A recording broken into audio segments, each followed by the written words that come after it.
నాకు నేను టీనేజ్లో ఉండగా ఒక కేసు మా నాన్నగారి దగ్గరికి వచ్చింది. అంటే సంఘ సంస్కృతి కనుక రకరకాల సమస్యల వాళ్ళు మనుషులు నాన్నగారి దగ్గరికి వచ్చేవాళ్ళు. అప్పుడు నాకు ఎంత ఒక 16 ఏళ్ళు 15 ఏళ్ళు ఉంటాయి అంతే. ఒక ఒక వ్యక్తి గుడివాడలో ఏఎన్ఆర్ కాలేజీలో చదువుకుంటున్నాడు. అతను పెళ్ళయింది. అతను మొదటి రాత్రి పెళ్ళైన శోభన రాత్రి ఆ పెళ్లి కూతురు శోభనలో అడుగు పెట్టగానే కాళ్ళ మీద పడిపోయి నన్ను క్షమించు, నేను మా నాన్నగారికి చెప్పలేకని పెళ్లి చేసుకున్నాను, నేను హస్తప్రయోగం చేశాను, అంతే నేను అపుంసుకుని అయిపోయాను, నేను పనికిరాను, కానీ నేను చేసిన నేరానికి నిన్ను టచ్ చేయకుండా ఇప్పుడు నాకు 2 ఎకరాల పొలం ఉంది, ఆ 2 ఎకరాలు నీకు రాసిస్తున్నాను అని పెట్టేసి కాగితాలు పెట్టేసి నాకు క్షమించి చెప్పేసి ఆ రాత్రే ఆ గది నుంచి వెళ్ళిపోయి మళ్ళీ అతను బయట పారిపోకుండా నేను చేసిన పనికి పశ్చాత్తాపంగా నేను ఏ కాలేజీలో చదువుకున్నానో ఆ కాలేజీ దగ్గరే ఒక సైకిల్ షాప్ పెట్టి ఆ సైకిల్ షాప్ రిపేర్ చేసుకుంటూ నేను ఎంత భయంకరమైన తప్పు చేశాను నేను, అంతే నా తప్పుని అందరికీ చెప్పాలి, ఎవరు చేయకుండా ఉండాలని చెప్పి అక్కడ సైకిల్ షాప్ పెట్టి అందరు షాక్ తిన్నారు. ఏంట్రా నిన్నటిదాకా కాలేజీలో చదువుకున్న కుర్రోడు సైకిల్ షాప్ పెట్టి కూర్చున్నాడు, ఇది ఏమిటి ఇదంతా వీడు అని అనుకుంటే నీ ఇలాంటి జరిగిందని చెప్పాడు. అప్పుడు కాలేజీలో లెక్చరర్స్ నువ్వు ఇలా కాదు, నువ్వు చాలా తప్పని చేశావు, గోరా గారు నా విజయవాడలో తీసుకెళ్తాను, నేను ఏదో ఒక డాక్టర్లు చూపిస్తారు అని చేస్తే తీసుకొచ్చారు లెక్చర్స్. నాన్నగారు ఇప్పుడు మామూలుగా నాన్నగారు ప్రొఫెసర్ ఆఫ్ బయాలజీ కనుక అని చెప్పి అప్పుడు హ్యావిలీ కిల్స్ అనే పుస్తకం ఉంటే అది తీసుకొచ్చి ఆ దాంట్లో మాస్టర్బేషన్ వెరీ కామన్, 100కి 90 to 98% మగవాళ్ళందరూ చేస్తారు, నువ్వేం తప్పు చేయలేదు, అయినా సరే నేను డాక్టర్ దగ్గర తీసుకెళ్ళి నేను చూపిస్తాను అని చెప్పి విజయవాడ ఒక డాక్టర్ దగ్గర తీసుకెళ్తే ఆయన కూడా మాస్టర్బేషన్ తప్పేం కాదు, నువ్వేం చేయలేదు అని చెప్పి కౌన్సిలింగ్ చేస్తే అతను మళ్ళీ మామూలు అయ్యాడు. వరుసగా కొన్ని సిట్టింగ్స్తో నార్మల్ అయిపోయాడు. నాన్నగారి అప్పుడు నేను నాన్నగారి పక్కనే ఉంది ఇన్సూరెన్స్ అతను వచ్చి మాట్లాడతాడు. నా వయసు కూడా మరి అలాంటి వయసే కదా, టీనేజ్లోనూ మరి మనం కూడా అలాంటి అలవాట్లు ఉన్నవాళ్ళం అవుతాం కదా. ఇది చాలా సీరియస్ ప్రాబ్లం అన్నమాట అని అనుకున్నాను.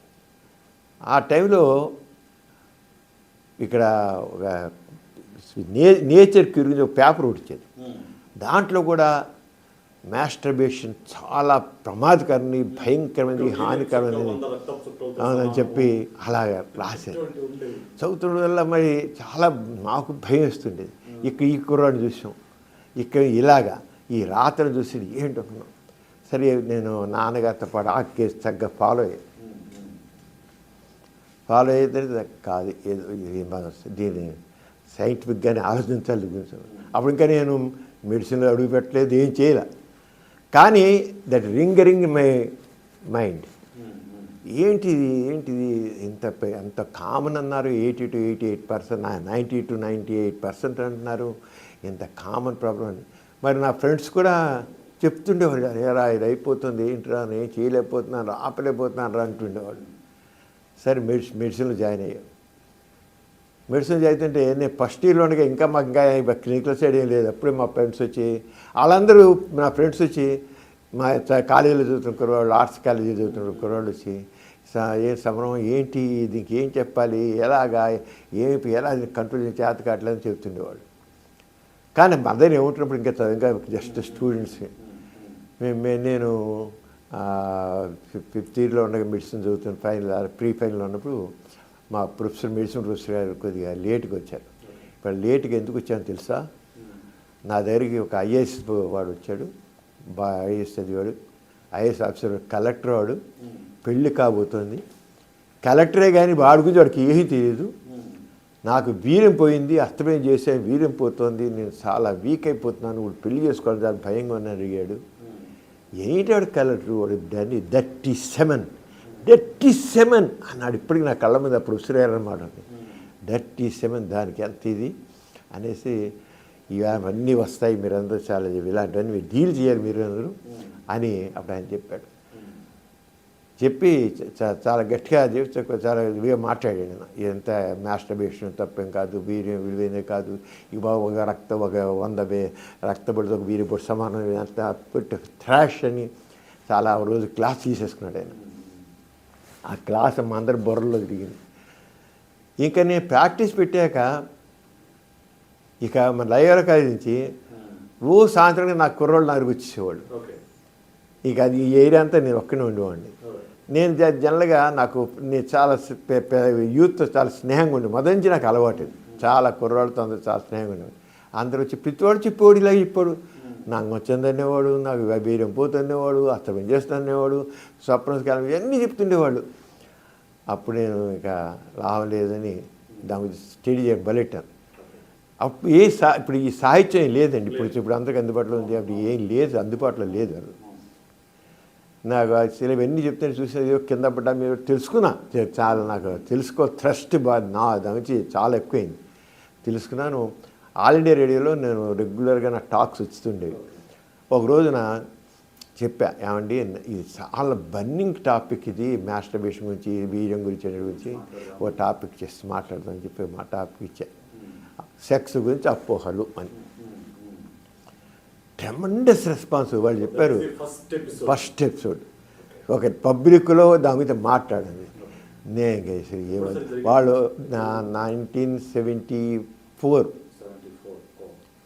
1974లో 74 జూలై ఆ ప్రాంతం, జూన్ జూలై ప్రాంతంలో వచ్చింది.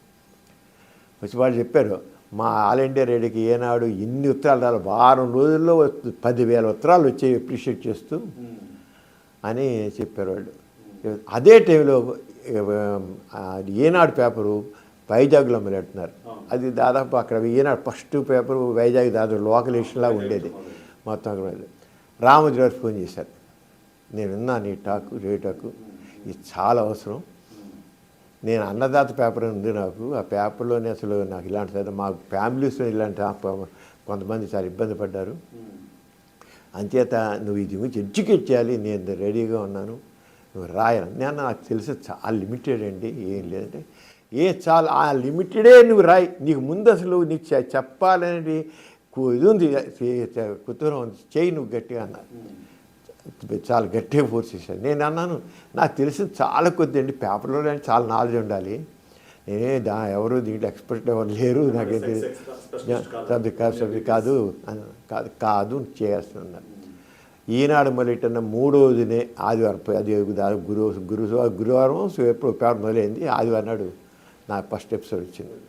సెక్స్ సైన్స్ అని పెట్టి చెప్తే ట్రెమెండస్ రెస్పాన్స్ వచ్చింది. ఈనాడు వారం 7 కల్లా ఎన్ని దాదాపు 10,000 20,000 ఉత్తరాలు వచ్చేవి అక్కడి నుంచి వైజాగ్ ఉత్తరాలు వచ్చేవన్నీ చాలా రెస్పాన్స్ వచ్చింది. రామోజీ గారు అప్పుడు చాలామంది రామోజీ గారి మీద ఇది ఏంటి డైలీ పేపర్లో సెక్స్ గురించి రాయడం ఏంటి మీకు, ఇదంతా బూత్ పేపర్ అని, బూత్ అవ్వచ్చు ఏమవచ్చు కావచ్చు, నేను మాత్రం వేసి తీరుతాను, మీరు చదవంటే బూత్ పేపర్ అని రామోజీ గారు చెప్పి చాలా మాట్లాడుతుండేవారు, ఇలా అంటున్నారు బూత్ పేపర్ అంటున్నారని. కానీ ఆయన మాత్రం చాలా గట్టిగా నిలబడి చాలా వేసి చాలా మధ్య 2వ సంవత్సరం చేయగల 2 వారానికి 2 సార్లు ఇళ్ళు పెట్టారు, ఆదివారం బుధవారం రాయడం. ఎందుకంటే అది రెస్పాన్స్ బాగా ఎక్కువ ఉంది. అక్కడి నుంచి ఇంక నేను మా అన్నయ్య గారు తను అప్పుడు ఆ రోజులు అమెరికాలో ఉన్నాడు, ఉంటే నేను ఏమైనా దీనికి సంబంధించి బుక్స్ ఉంటే చూడు అంటే అప్పుడే హ్యావ్లిక్లీస్ సంబంధించిన సెక్షువల్ రీసెర్చ్ బుక్స్ వచ్చాయి, హ్యూమన్ సెక్షువాలిటీ గురించి వాటి గురించి. అలా కిన్సే పరిశోధన, ఆ పుస్తకాలన్నీ అమెరికా నుంచి పంపించాడు. అక్కడి నుంచి మాస్టర్ జాన్సన్ది కిన్సే పరిశోధన సర్వే బాగా స్టడీ చేశాను. అక్కడి నుంచి నా జర్నీ స్టార్ట్ అయింది విషయంలో. ఇంకా అప్పటి నుంచి ఇంక జరుగుతూనే ఉంది. సంవత్సరాల పాటు అయిన తర్వాత మా టీవీ మొదలెట్టిన కొద్ది వారాల్లోనే మా టీవీలో మొదలెట్టారు రాశారు వాళ్ళు. సంబరం సమయం పెట్టి వారం ఒకసారి శనివారం రాత్రి 12 గంటల నైట్ 12 గంటలకు వేసేవాడు. 12 గంటలకు వస్తే ఏం చూసేవాళ్ళు జనాలు అప్పుడు మా టీవీలో బిగినింగ్లోనే. అది చాలా అప్పుడు ఇప్పుడున్న మా టీవీలా కాదు, మామూలు ఇప్పుడు సిటీ కేబుల్లా ఉంటుంది, అలా ఉండేది మా టీవీ మొదలెట్టిన రోజుల్లో. అలా పెడితే నేను అదే రోజుల్లో అంటే రెస్పాన్స్ చూసాను లేదు. నేను జన విజ్ఞాన వేదిక వాళ్ళు మూఢనమ్మకాల మీటింగ్ పెడితే ప్రకాశం జిల్లా దర్శి విలేజ్, నువ్వు వెళ్తే ఆ దర్శి విలేజ్ వెళ్తే వాళ్ళు సినిమా పెడితే ఆ మీటింగ్ తీసుకెళ్తూ 6 గంటల ప్రాంతంలో సినిమాల దగ్గర తీసుకెళ్ళి, శనివారం అది తీసుకెళ్ళి ఒకసారి హాల్లో తొంగి అన్నారు. హాల్ ప్యాక్డ్గా ఉంది. ఎందుకు ఇలా చూడండి అంతే అని. ఎలా ఉంది? ఫుల్గా ఉంది. సినిమా ఫుల్గా ఉన్నాను. మళ్ళీ అయిపోయింది. మళ్ళీ తిరిగి వస్తున్నాను. తిరిగి వస్తుంటే 11 ప్రాంతం మీటింగ్ అయిపోయి తిరిగి వస్తున్నాం. తిరిగి వస్తుంటే మళ్ళీ అదే హాల్లోకి వెళ్ళి చూడమన్నారు. చూడండి, జనం అందరూ 25 మందో 50 మంది ఉన్నారు. ఇందాడేమో ఫస్ట్ షోకేమో ప్యాకెట్గా ఉన్నారు, 25 మందో 50 మంది ఉన్నారు. ఏంటో తెలుసా, ఇవాళ శనివారం 12 గంటలకి మీ ప్రోగ్రాం వస్తుంది, అంచేత ఎవరు ప్రొపరేటర్గా చెప్పడం, ఆ జనం అందరూ రావడం మానేశారు. సినిమాకి రావట్లే, మీ ప్రోగ్రాం వస్తుంది, సినిమా చూడట్లేదని చెప్పారు. ఎంత ఆ రంగం చాలా ఇలాంటి ఇష్యూస్ చాలా, అంటే నాకు ఒక రకంగా ఇక నేను చేసేది కరెక్ట్గా ఉంది, ఇంకా చెయ్యాలి అనేది నాకు వచ్చిన తర్వాత ఈనాడైంది. స్వాతులు రాసాను. స్వాతులు ఇప్పుడు దాదాపు 30 సంవత్సరాల నుంచి రాస్తూనే ఉన్నాను. 30 సంవత్సరాల నుంచి ఇప్పుడు వస్తుంది స్వాతులు, ఇప్పటికి వస్తుంది. స్వాతులు దాదాపు 40 ఏళ్ళ ఎందుకంటే అనుభవిస్తారు రెగ్యులర్గా. బలరాం గారు కూడా అంతే, చాలా అవసరం అండి అన్నారు. మధ్యలో ఎప్పుడో ఒక 2 ఏళ్ళు ఆపారు. ఆపి మళ్ళీ ఆపి మాత్రం మళ్ళీ